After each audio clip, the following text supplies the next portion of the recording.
Thanks so much for doing this, Gambhir Ji, and a warm welcome to you. It's immense pleasure to be with Agastya once again. And All right. So, so, without further ado, sir, I have my very first question, and this is a question that in my earlier conversations with you, you were talking about freedom from textbook. So, what do you mean by that? Though it is self-explanatory, in your own words, what does it mean for us and for teachers? yeah, what I mean by freedom from textbook, maybe an example will help in bringing it out. Sure, sir. So, everyone knows that young children are very curious and enthusiastic. In spite of that, generally what we see in classrooms, school classrooms, especially science classes, which are heavily textbook dominant, textbook verbatim style of proceedings. Most of the students are not interested. In fact, many of them are scared of science, feeling that science is not their dish. Condition of teachers is also not very different. A teacher entering a science class with full of enthusiasm, thrill, and all that, and students waiting for him. Oh, what we will see today. That's a very, very, very rare picture nowadays. And it has been so for last 3 or 4 decades almost. And the reason is again that textbook dominated system. Teachers who are teaching today are also the product of the same system. And that's how it continues. So, just as I said, as a part of my loud thinking, every one of us was taught about acids, alkalis, base, neutralization, titration, right from class 6. So, what is the definition of titration or neutralization and all that? Mug it up, write it in the answer book, and get rid of it. That's the case everywhere. One day I entered the class and asked the students, keep your textbooks, notebooks, everything away. And please help me. I need your urgent help. So everybody got curious. I told them my mother was doing a puja today morning and she found that the kumkum that she needs for that puja is exhausted. She asked me to get it immediately. I moved to nearby shops and unfortunately every shop has exhausted their stock. So there is enough turmeric in house. I have brought some of it. I showed the polythene bag. I have enough. And I have a wizard idea that if I am not going to get it from the market right now, will it be possible to make some kumkum out of this haldi itself, from this turmeric itself? And students were very looking awfully. Please help me, I need it urgently. Any idea that you have, just speak it out. We will try it. Some murmur amongst each other and all that, with no idea. Okay. So, turmeric and kumkum are altogether different substances, and it will be really a mad idea to convert one into other. That's what you feel, or we believe. Yeah. So, I called few of the students right in front, put a pinch of turmeric on their palm, and showed something, some small container, very familiar to students, particularly from village schools. That was slaked lime. Took a small pinch of it, put it on the turmeric powder, asked them, has it turned into anything else? No. That lime is lime and turmeric is turmeric. Okay. Now close your eyes and start rubbing it like tobacco people do. They did it, and within a minute, I told them, just open your palms and show it to your friends. And the whole class was surprised. All that yellow turmeric was converted into something red. I asked them, what is it? Is it turmeric? No, no, it's not turmeric. If I dry it completely, it's kumkum. I can give it to my mother. Very good. We got some idea. Okay, now I got the idea in my kitchen itself. I will make whatever kumkum my mother requires. But how many of you have visited any kumkum factory? What is the kind of machinery used there?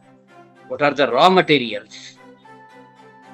When you go to any pilgrim place, you find large amount of kumkum for sale there. Who produces it? So next time you get the opportunity, try to find out how big is that factory and what are the raw materials and what is the machinery. Okay. And then immediately I said, okay, now you gave me the idea. We tried it. I want my turmeric back. Yellow. Don't want that rare substance. Do whatever you want to do. And there was one child who had some confidence on his face, but not willing to get up. I asked him, you must have some idea. Sir, do you have some lemon? I said, yes. Why one? I have 4 with me. And put one lemon there. The fellow cut it and slowly squeezed it on that red substance, started rubbing again, and it was once again yellow turmeric. The whole class was surprised. I asked him, how did you get this idea? How did you jump on lemon? And he said, oh, sometimes while eating, I spill some dal and vegetable on the shirts. And while cleaning that, my mother puts the soap first and then rubs lemon on it. I have seen it. Okay. And then I said, okay, that turmeric is there. Whether that slaked lime is the only substance, I have something else. I called few other students. I put a pinch of turmeric and then added some washing soda powder, dry washing soda powder. Rub it. Nothing happened. There's no, it won't help. Then a drop of water on it, rubbing, and immediately it was red. So again, that same element of surprise. So I said, lime is not the only substance. There might be some others. What I had added right now was washing soda. You can try it with soap. Soap, remember, not with detergent. I will not do it right now. But there are many substances who can make turmeric change its color from yellow to red. And again, there are some other substances which help that red turmeric again get into the yellow. So this color change tells us about something, nature of that other substance. Lemon juice, as you know, is sour, acidic. The other substance, lime, soda, they are behaving right oppositely, as if they are enemies of this acid, and they are called bases. So there are many substances of this kind around you. You can try with turmeric and few other substances, and even you can try with some flowers, hibiscus flower or the violet flowers that grow on the fencing trees, fencing plants. Try with them and you will find they also change the color.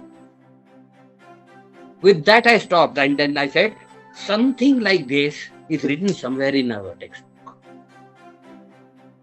Will you find it tomorrow? Read it and come with that. And if anything that makes you wonder, we'll talk about it. Full stop there. Next day, students, they were fully enthusiastic.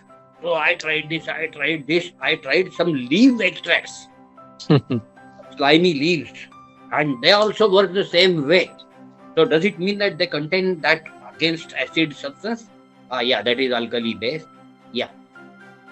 So like that, idea of indicators, end point, where to stop, and then I asked them, if I want to measure how much acid was required for that amount of turmeric, how can I measure?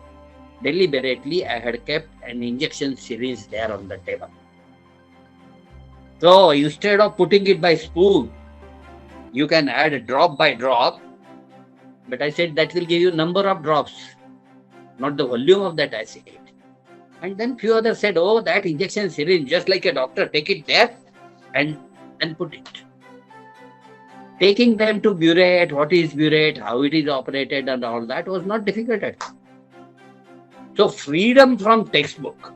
Once I know that in this topic, in this chapter, I have to give them the idea, understanding of indicators, concept of endpoint, then acid, alkali, and the reaction together to form a neutral substance. And then that neutralization, titration, and everything went on. That was over. So freedom from textbook, when I say, I don't have to follow the printed lines, verbatim, paragraph number 1, page number 13, second paragraph, third paragraph, this definition, over. Now the questions at the bottom. Instead of that, I had put some few other questions. My mother asked me to get some antacid. She has acidity problem while I will be back on the home. And the shopkeeper showed me 2 tablets. He said both of them are antacids. One is 15 rupees, the other is 10 rupees. That 15 rupees is really more effective. How will you help me in finding out whether that is really more effective or both of them are same? Now you have the idea and you have to decide. Come with the idea, we will try it in the class. So using injection series, counting number of drops for both the tablets separately, and students were confident that no difference, sir, both of them required the same amount of same number of drops. So that shopkeeper is cheating you. So what is the science that I am going to give to students? Coming out of the textbook, from that framework, what is the hidden science that unless I reveal it to students, by themselves they will find it very difficult or years together to realize. If I can find it out, then I can have my own ways. How will I go about it? So that is what I mean by freedom from textbook. Okay. So does it also mean then, like you very vividly described this entire situation, and a narrative and a storytelling, not only just it give you the formulae and what to do, but also give everybody an interest through storytelling. Let's say if there are about 15 chapters, an hypothetical situation, if there are 15 chapters, does a teacher then go about a show about 3 or 4 such chapters converted into some very formative and impressive storytelling, via that people are able to pick it up and leave the rest for them to be more exploratory, for which of the 15, even as a teacher, to come up with the first 3 or 4 through a narrative, through a storytelling,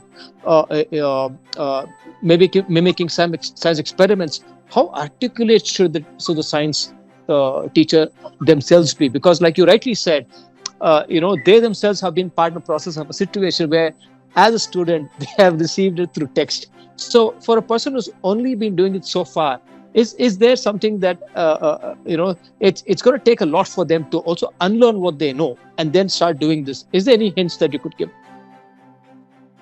Yeah.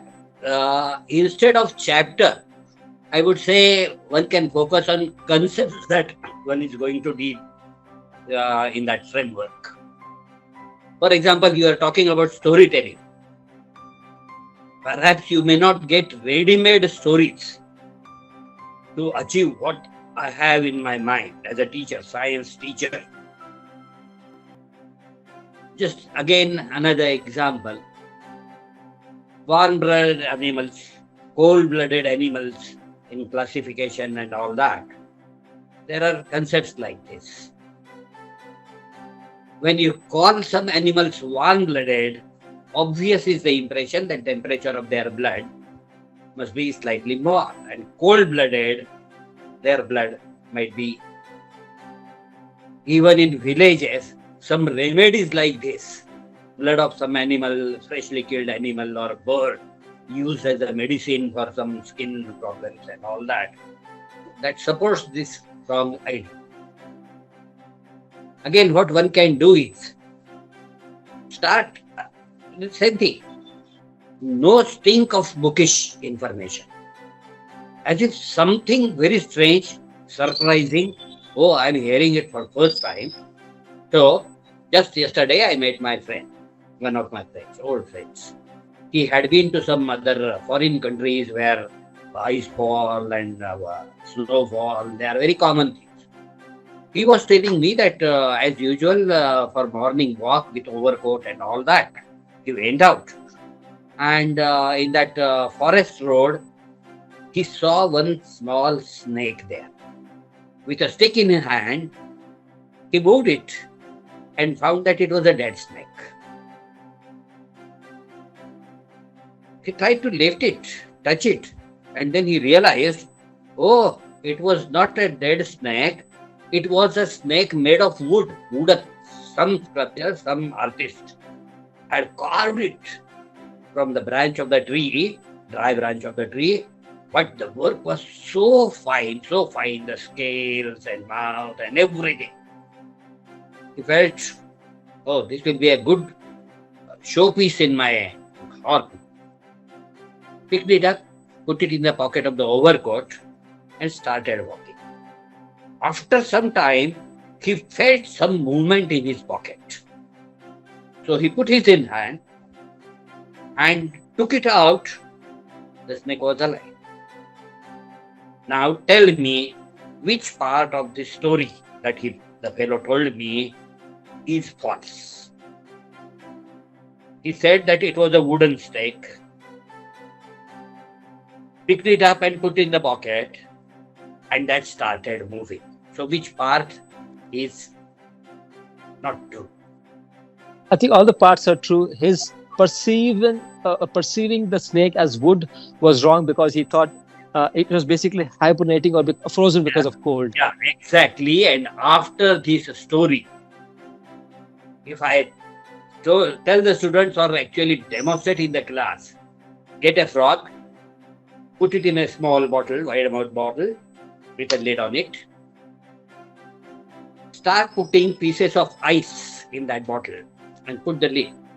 The frog jumps for some time, just half a minute or a minute. Fastly jumps and then slowly calms down, stretches the legs and goes to sleep. Wait for a minute. Take it out. Just as the snake, you will feel that it's dead and tough like a wood. Even on a metal dish, you can strike it and it will make metallic sound. The students believe, oh, it's dead. Sir has killed it. Put it on the table. Start your talking or whatever you want to do. But eyes of students are there on that frog, fixed there. And within 2-3 minutes, again the frog pulls up its legs, jumps, and just gets out of the class. Look, whatever I told about the snake, you saw something similar here. And then tell them, why this behavior? If I put a person in ice, in very harsh winter, in cold, our body temperature doesn't change. We feel cold, but body temperature, it remains in a specific range. Whether it's hot sun outside or it's a harsh winter, temperature remains in the same range. We can do it. Few other animals can do it, but there are few unfortunates who can't do this. Their body temperature keeps on changing along with the temperature of the surroundings. So that's what happened when you added ice to that bottle. So with the unfortunate animals who can't do this, they are called cold-blooded. And the ones, despite of the changes in the surrounding, can maintain it in a definite range, they are called warm-blooded. It has nothing to do with actual temperature of the blood. Once this is clear to students, and if you ask them, apart from snake and frog, do you think there are few others around you?